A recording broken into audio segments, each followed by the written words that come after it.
আমি দিলাম দ্বিতীয় বর।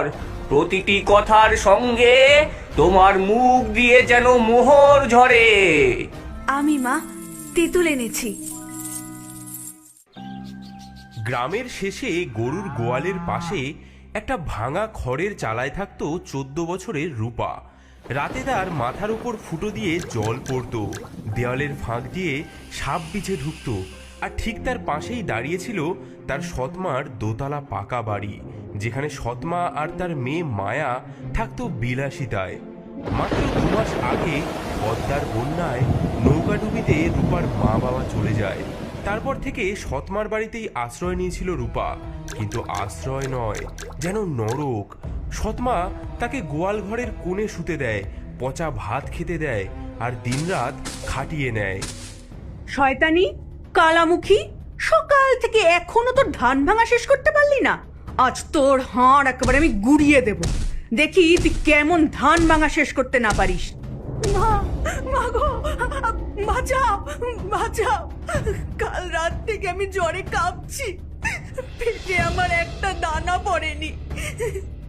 ও মা, ও মা, শোনো শোনো, ওর এখনো কাদার শক্তি আছে।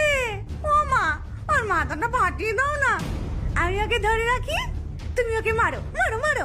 তোর মতো অকুর্মাকে জন্ম দি না, তোর মাও পাপ করেছে বুঝলি, তাই তো মরে গেল। মা, তুমি ওর চুলের মুঠি ধরো, আমি ওর পিঠে 2-4 ঘা লাগাই। বড্ড বাড়বাড়ন্ত হয়েছে। কাল দেখলাম পাড়ার ছেলেরা ওর দিকে তাকিয়ে হাসছে, যেন রাজকন্যা। হারামজাদি, তোর এই রূপ আমি মাটি করে দেবো একেবারে। চল চল মায়া, এখন ওকে রেহাই দি, দুপুরে দেখবো ও আজ কি খায়। দিনের পর দিন এমনই চলে অত্যাচার। রূপা কাজ করে যায়, আর সৎমা ও মায়া উপভোগ করে তার কষ্ট। এই যে, এই খা, তোর এই যোগ্যতা। দেখো মা, ও কেমন পচা ভাতগুলো খায়, ঠিক যেন পুকুরের মতো। আর শোন, আজ পুকুর থেকে তুই কলমি শাক তুলে আনবি বুঝলি, নইলে কিন্তু রাতে খাবার পাবি না। কিন্তু মা, পুকুরে তো এখন সাপের উপদ্রব। তাতে কি হয়েছে? সাপ কামড়ালে কামড়াবে, তাতে আমাদের কি? সেদিন বিকেলে আকাশে কালো মেঘ জমেছে, কাল বৈশাখী ঝড় আসছে। মা দেখো, কি ভয়ঙ্কর মেঘ, আজ প্রচন্ড ঝড় আসবে।